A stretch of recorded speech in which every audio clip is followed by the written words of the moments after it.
Bismillahirrahmanirrahim. Assalamualaikum warahmatullahi wabarakatuh. Jumpa lagi dengan BK Sahabat Seru. Kali ini kita akan berbagi materi yang kelima, materi bimbingan konseling kelas 10 semester 1 yang berjudul Sikap dan Perilaku Asertif.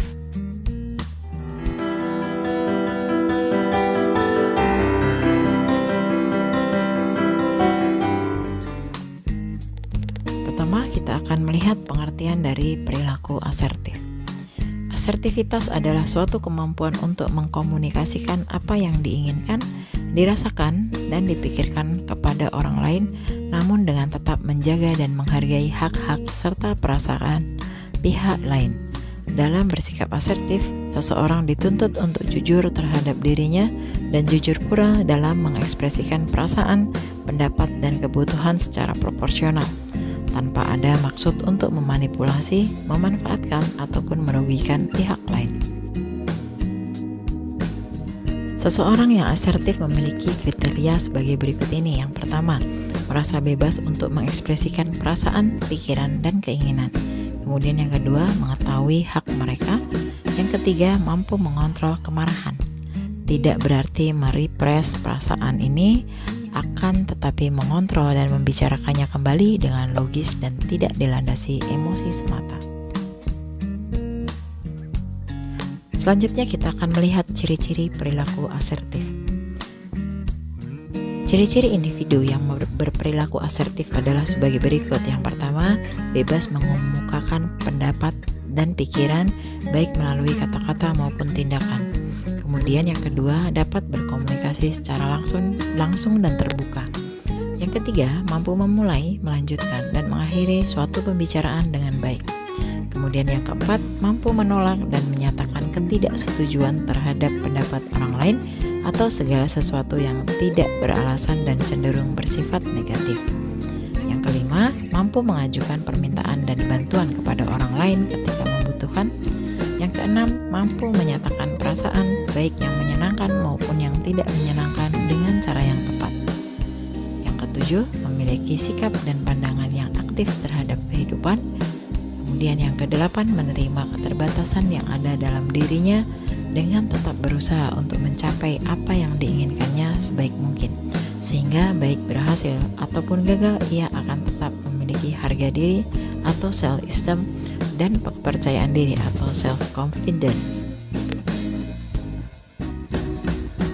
Berdasarkan ciri-ciri tersebut, maka dapat disimpulkan bahwa orang yang memiliki sikap asertif adalah orang yang memiliki keberanian untuk mengekspresikan pikiran, perasaan, dan hak-hak pribadinya, serta tidak menolak permintaan-permintaan yang tidak beralasan. Asertif bukan hanya berarti seseorang dapat bebas berbuat sesuatu seperti yang diinginkannya. Di dalam asertivitas juga terkandung berbagai pertimbangan positif mengenai baik dan buruknya suatu sikap dan perilaku yang akan muncul. Alberti dan Emon menyebutkan ada 10 kunci pokok yang merupakan aspek-aspek yang harus ada pada setiap perilaku asertif yang dimunculkan oleh seseorang. Ke-10 kunci pokok tersebut adalah: yang pertama, pengungkapan diri; yang kedua, penghormatan terhadap orang lain; yang ketiga, jujur; yang keempat, langsung; yang kelima, tidak membedakan, menguntungkan semua pihak; yang keenam, verbal, termasuk isi pesan, yaitu perasaan, hak-hak, fakta, pendapat-pendapat, permintaan-permintaan, dan batasan-batasan. Kemudian yang ketujuh, nonverbal, termasuk gaya dan pesan, yaitu kontak mata, suara, postur, ekspresi muka, jarak, waktu, kelancaran, dan mendengarkan. Kemudian yang kedelapan, bukan suatu yang universal. Yang kesembilan, bertanggung jawab secara sosial. Dan yang ke-10, dipelajari, bukan sesuatu yang dibawa sejak lahir.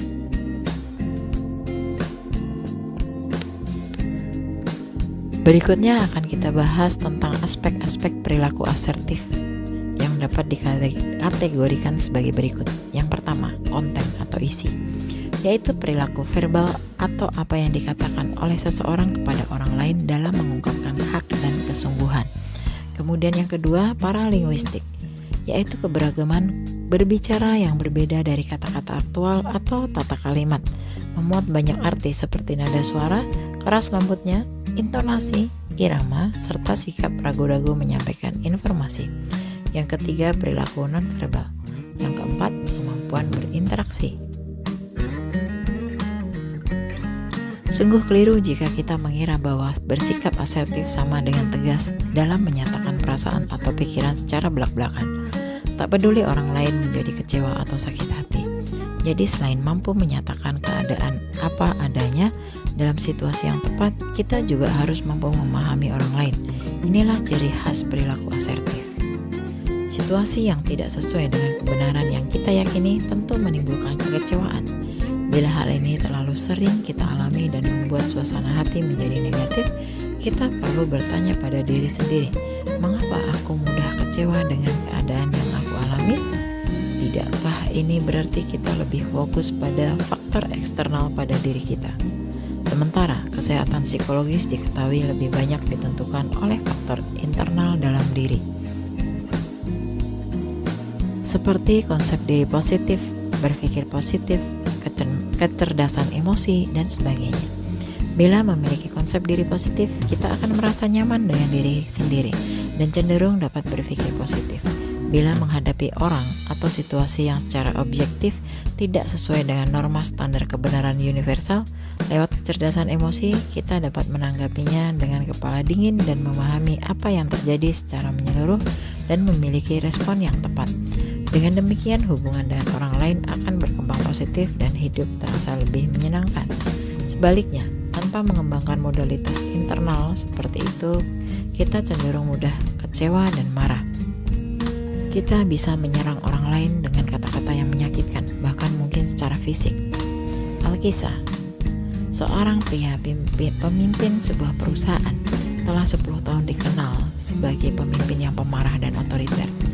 Ia mudah sekali menjadi marah bila menghadapi anak buah yang meminta penjelasan atas uraiannya yang sebetulnya memang sering membingungkan, yang menyanggah pandangannya, kurang menyimak saat diajak bicara, atau dianggap tidak patuh. Ia juga mudah sekali marah pada kolega yang memiliki pandangan berbeda dengan dirinya dan yang mencoba mengkritisi pandangannya. Pendek kata, ia sangat sensitif terhadap sikap orang lain yang dirasa kurang hormat dan kurang patuh. Dalam kemarahannya, seringkali tubuhnya sampai merasa gemetaran, raut wajah merah marun, kata-kata tidak terkontrol. Dengan kata lain, menyerang pihak lain, menuduh pihak lain menghinanya, memfitnahnya, menzalimi, atau mau menang sendiri. Bahkan tidak tertutup kemungkinan bisa beradu fisik. Dalam suasana demikian, akhirnya ia justru menjadi bahan pembicaraan yang buruk. Menjadi populer dari sisi negatifnya, orang lain menjadi apatis, diam semu, dan cenderung dihindari orang lain. Untunglah dalam perjalanan selanjutnya ia memiliki kesadaran akan pentingnya memperbaiki hubungan dengan berbagai pihak. Ia dapat merasakan bahwa kepemimpinannya menjadi tidak efektif karena rusaknya hubungan dengan orang lain. Dalam setengah tahun terakhir ini, ia tidak lagi memaksa orang lain untuk tunduk kepadanya dan mulai lebih terbuka menerima masukan, terutama dari para kolega dan anak buah yang ia percayai. Saat mengemukakan pendapat pribadinya kepada anak buah, belakangan ini sering memulai dengan menyatakan pujian atau persetujuan atas pandangan yang telah ia tampung sebelumnya. Akhirnya ia menjadi pribadi yang disukai dan kepemimpinannya lebih didukung. Kisah penyesuaian diri ini merupakan contoh konkret efektivitas mengubah pendekatan dari agresif menjadi asertif. Istilah asertif seringkali diartikan sebagai tegas. Bahkan orang asertif juga sering digambarkan senang berbicara belak-belakan, menyatakan pikiran dan perasaan apa adanya, tidak peduli respon orang lain. Ini merupakan gambaran yang sungguh tidak tepat. Perilaku asertif merupakan bentuk pengembangan hubungan interpersonal yang bersifat memberi, yaitu menyatakan kebutuhan, perasaan, dan pikiran secara langsung, jujur, dan dalam kesempatan yang tepat. Dan juga menerima mendengarkan secara aktif apa yang menjadi kebutuhan, pikiran, dan perasaan orang lain. Bagaimanapun, tujuan perilaku asertif adalah membuat proses komunikasi menjadi berjalan efektif. Kemudian yang kedua, membangun hubungan yang kesetaraan, kesejajaran, dan saling menghormati. Berikut tadi adalah penjelasan materi tentang perilaku yang asertif. Mudah-mudahan kita bisa menerapkan dalam kehidupan kita sehari-hari. Semoga materi ini bermanfaat untuk kita semua. Terima kasih telah menonton video ini. Kita ketemu lagi di video-video berikutnya. Wassalamualaikum warahmatullahi wabarakatuh.